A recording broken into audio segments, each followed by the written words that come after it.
Irungo Kafe Roman egin dugu hitzordua Javier Muguruzarekin. Bertan, kafeen, elkarrizketen eta joan etorrien artean sortu zen Kafe Moka nobelaren hasia ere. Orain, lehen eleberriarekin, taberna bateko eguneroko bizitzatik abiatuta, hitzaren eta pertsonen arteko loturen inguruko unibertso bat osatu du. Kafe Moka da, zailkatu beharra zegoen eta erabaki genuen novela izendatzea edo zailkatzea, novela gisa. Momentuz, oraingoz irakurtzen ari direnek esaten dute saiakeratik, ensaiotik, etxegutik ere baduela, asko gainera, hor iritziak eta ematen dira, ikuspuntuak eskaintzen dira, zenbait gairi buruz, eta zer dagoen? Dago batetik espazio fisiko bat, dago sala bat, taberna bat, eta espazio horretan honen antzeko, bide batez izan da, honen antzeko espazio bat. Hemen oinarritu nintzen edo inspiratu nintzen gero deskribatzeko edo Kafe Moka hori azaltzeko.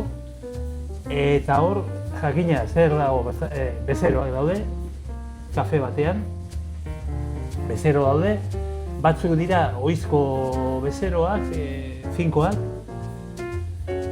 joaten direnak, hor daude batetik multzo batzuk, euskaltegi bateko irakasleak, konsulta psikologiko bateko lankideak edo, psikoanalista zat,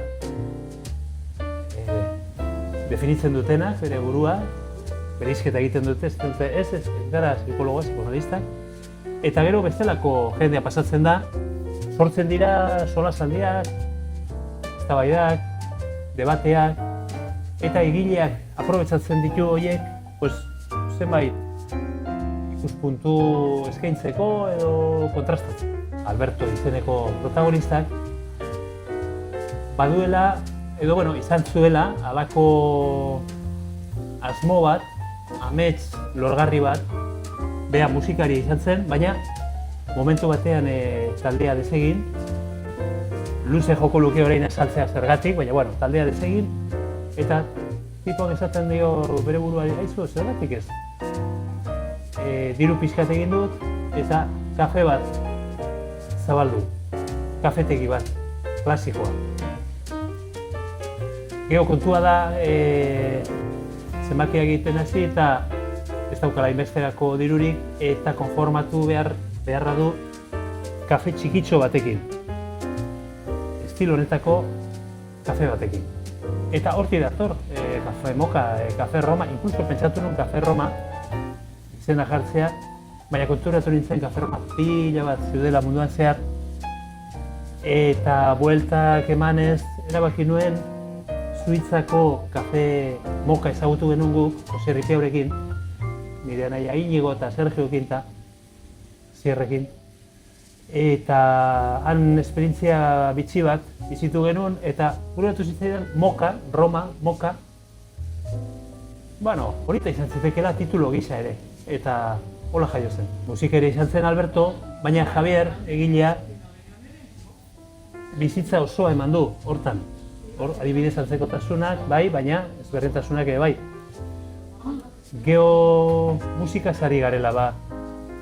Albertoren gustu musikalak, batzuk bai, egia da nahi jazta eta gustatzen zaidala, baina nik izango banu taberna, nik kudeatuko banu taberna, hor egongo lirateke bestelako musikak ere, eta ez hainbeste jazz, erbada.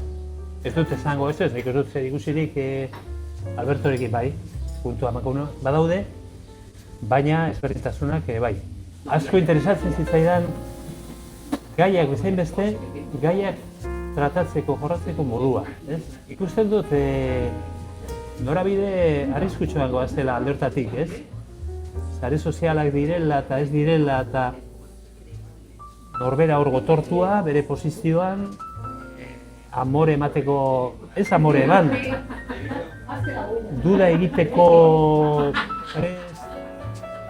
perez, eta egiaren jabe. Deno gara egiaren jabe, deno bakigu garbi, esango nuke bestearekiko etsaitasuna ere bai, bestea etsaia da. Eta hori ez zait iruditzen niri bide interesgarria. Eta nahi nuen novelan planteatu, nola esan, modu adeitsuago bat edo zibilizatuago bat edo ez dira inpartzialak, esan nahi dut hor jarrera daude. Ez du esan nahi horrek axola gabeak direnik edo ez da hori, baina prest daude belarriak irekitzeko nolabait beste gauza batzuk jasotzeko eta modu zibilizatuan emateko, euren iritzia. Fikzio narrazio gisa taxi batean kokatu nuen protagonista eta bezeroak, baina ez zidan ematen nik behar nuena. Orduan, hurrengo pauso izan zen kafe bat. Ezagutu nuen Kafe Rotz Iruñean, ezagutu nuen Kafe Roma hemen Irunen, eta pozik, uste nuen baiet, funtzionatzen zuela, bezero horiekin eta zegoela beste posibilitate bat gai horien inguruan nire kontutxoak eta plazeratzeko. Joan zen luzatzen, eta azkenean, novela, ez da novela mardul bat, baina novela bat ateratzen. Gainera ez genuen espero arrakasta hau, irteratik izan da, irtera oso indartsua izan da. Disko aurkeztu, liburua esan nahi nuen, eta 3 asteren buruan bigarren ediziora joan ginen, Gauza dauden bezala euskal kulturan eta euskal literatura konkretuki, oso pozgarri gertatu da hori, eta holaxe jarraitzen du, ikusten duzu, zerrendetan, salduena, oso pozik gaude eta motibatuta, eta zenbat eta gehiago mugitu, orduan eta bultzatzeko indar gehiagoekin ere bai, hori ere esan daiteke. Zer pentsatu ematen baldin badiot irakurleari horrekin kontent.